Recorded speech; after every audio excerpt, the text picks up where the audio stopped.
Hello. So today I'm going to talk about whether you should use heat or ice for pain relief. I have a lot of people ask me, which is better? Should I ice it? Should I put heat on it? And the first answer that I usually will give is it depends on which one you prefer, which one feels better for you. I have a lot of people who say that they like using heating pads or hot packs more than ice. I have some people that say that they actually really like the ice.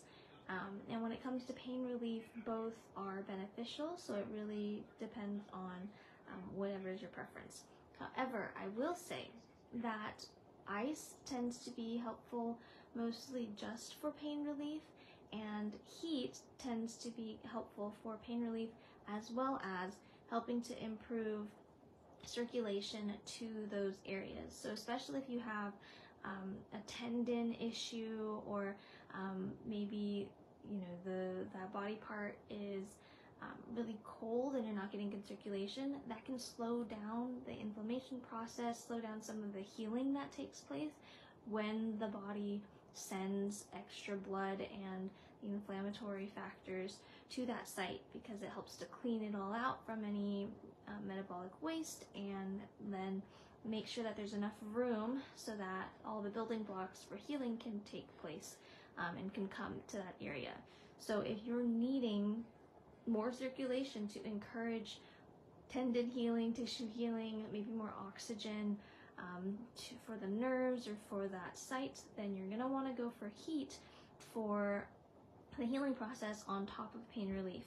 Whereas ice, let's say you have something that's really swollen and you're wanting to slow down the swelling, maybe it's been over 72 hours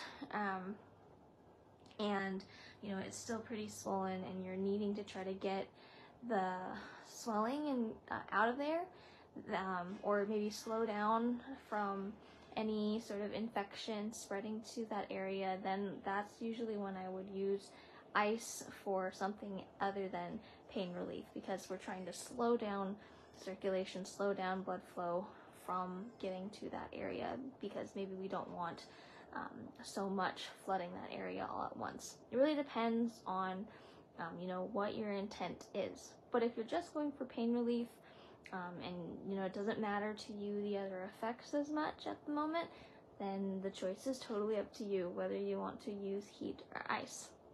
However, if it has been within the first 72 hours of an injury and you're trying to manage pain, and you're wanting to help make sure that you're slowing down any additional swelling or something like that, that's usually when I'll see ice placed most commonly.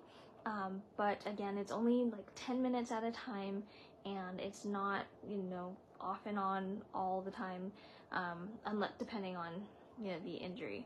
So usually ice is helpful in the first 72 hours to kind of help with that initial pain relief, but ultimately you do want circulation going and flowing through there so that you can continue to encourage that healing process, because that inflammatory process is very important for making sure that we get thorough and detailed healing. So heat versus ice, it's really up to you, but I usually like to encourage, once again, heat if that's comfortable for you and if you really want to encourage good circulation through that area. All right, have a good night, everybody.